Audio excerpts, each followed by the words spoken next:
Ladies and gentlemen, PJ Cote. Yeah. Yeah. All right, come here, Val. Come here, kid. Come here.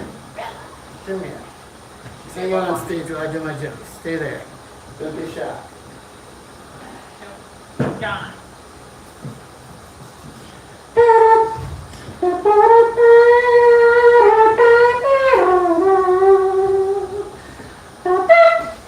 Biggie, biggie, bop. Biggie, biggie, bop. Biggie, biggie, bop. Funky, funky. How about a big hand now? Quick, wait a minute. You guys remember that song? No. Our most valued possession is the empty sleeve for Cantaloupe by us three. For the fact, nearly fact, that it does not contain the album for Cantaloupe by us three. And just so everybody knows in the house, my name is PJ Cote. Some people grab the microphone and then they walk around with the stand like it's a menacing bad guy. Give it up to Connor O'Kane for holding it down and doing this thing tonight here at the beautiful Set Class. Give it up to Connor there. Yeah. Connor said something about the country of Turkey. I thought that was interesting because my new Turkey bit is cool. I saw an advertisement for the country of Turkey, the tourism board, and it was like, come to Turkey, but they spelled it like Turkiy, fucking umlaut, apostrophe, agu, fucking, and I'm just like, hey, country of Turkey, we ain't doing all that. All right, we're your Thanksgiving meat, that's it. Let's not get fancy with it. You guys ever think about maple syrup? How it's like the blood of a tree? Isn't it weird that we drink maple syrup? We just like pull it out of the tree, we take the bees' wings out of it, strain them out, and we put it on our pancakes. If you think about it, it's like, you know, cannibalism. Like if you saw a tree eating fucking pancakes, you gotta be like, that better be boysenberry. That better not be no maple syrup on that. You Luciferian fucking coniferous. So I smoke a lot of weed, as if you haven't been able to tell. Partly because I kind of fucking look like Happy Gilmore's caddy. I look like a cross between Jack Black and Zach Galifianakis. I'm Jack Blackifianakis, as it were. And as a result of smoking weed, you get all these ideas, these wild ideas. One of the best ones I came up with is called the Butter Stash. It's exactly what you think it is. It's a fine churned Wisconsin mustache, you know, demarked with its mustache renderings, and you attach it to your lip whilst you eat corn on the cob. So you just kind of lovingly move your face back and forth, and while you're enjoying your butter stash, it's best to live near like a salty seaport or somewhere where like the rocky shore will just cascade salinous mist upon your cob while you lovingly munch to completion. For some reason I was on a cigarette after I saw that joke. Here's a word of warning: if a lady has fleur-de-lis embroidered on the butt pockets of her jeans, stay far, far away. Trust me. And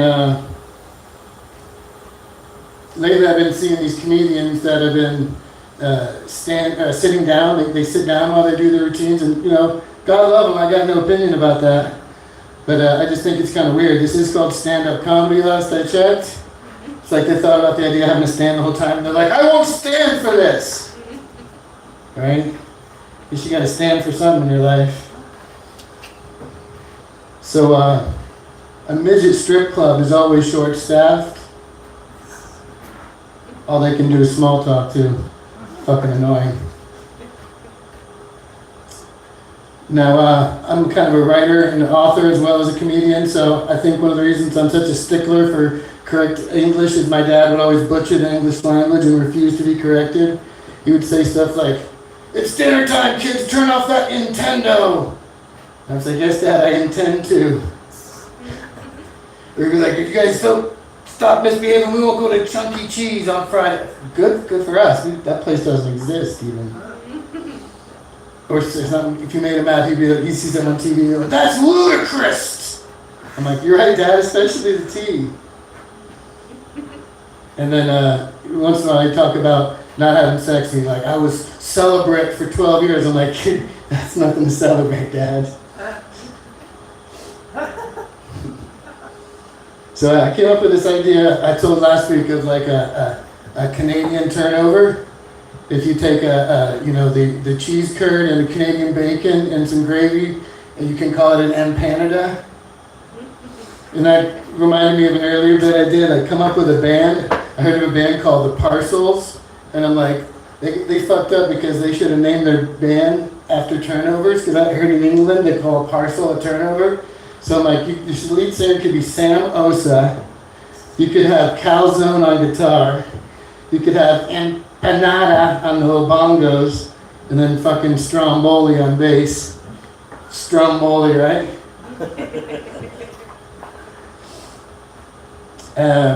My brother reminded me of this thing about, you know that song by Stevie Wonder? He's like, isn't she lovely? How the fuck would you know Stevie Wonder? He's like, I guess that song was about his kid, right? So what'd you do, take your greasy chicken wing fingers and feel on the baby's face? Oh, this is symmetrical. Symmetrical compared to what, Stevie?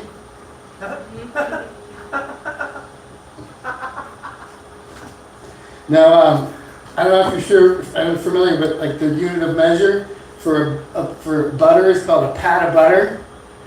Like I don't know, really the story behind the unit of measure of pat of butter, but I got a good idea who named it. His name is Pat. I'm gonna do an impression right now, but it's an obscure one. Do you guys like trip hop music? You ever heard of trip hop? This is my impression of Portishead. I need to put the mic down for this one. This is my impression of trip hop musicians Portishead. You guys ready?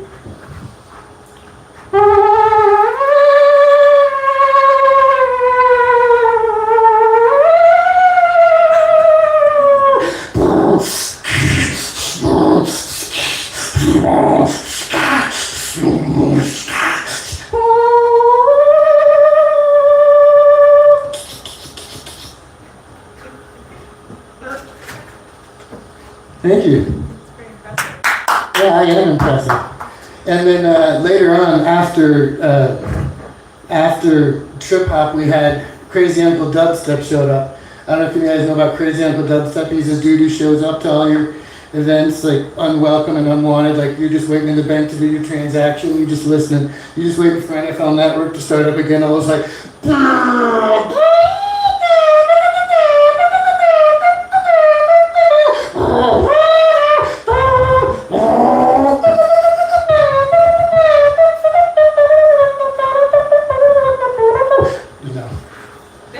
clown shoes. So props to Parker coming out. Give it up for Parker's going to come up and headline tonight. So give it up for him. I want to leave you guys with a little story. Since I'm out of breath, I just want to tell you guys a quick little story since I'm known as a one-liner guy, but I really need to expand and do more stories. So as you know, I brought my dog with me tonight, Bella. And when you bring a dog, sometimes people tell you stories about things that similar, like a pet that they carried around with them. Something a cat, maybe a snake. This guy's like, no, I had this little terrarium and I had a little fiddler crab, little crab. It's got like a giant claw on one side and a little dinky on the other. And he used to just walk around a little terrarium and carry around this little crab. And I'm like, what'd you name the crab? He's like, Bookman. I'm like, you named your crab after an extra, like the guy who was the superintendent in What's Happening Now. That's a deep cut, I like it. He's like, and this was the 80s, right? So he's like, oh yeah, this was the 80s, okay? So you got your little fiddler crab, right? And he's like, well, what'd you guys do? Did you party? He's like, well, yeah, I was really into coke at the time. So one day I was partying and I decided just to reach in and get a little bump of coke and put it on the crab claw, and he just snorted it up right there off my finger and off his claw. And then he started darting around, skittering around in his little terrarium. I was like, wow, now I got a new coke buddy. So we partied all over town, coking it up. And I was like, I can't imagine this is gonna end well, you know, with this bookman in the crowd. Like, oh yeah, then I'm like, what happened? One night I got too high, drunk, and I passed out. When I woke up, the crowd had gotten out of his terrarium and crawled up my arm, and he crawled into the big bag of cocaine. And I guess he must have had too much because he must have overdosed. And I woke up and I looked down inside the bag. It's this poor bookman all stretched out, all OD'd from a cocaine overdose. It's like, Jesus Christ, it's your fault, man. You did that to him. You put the little bump on it there.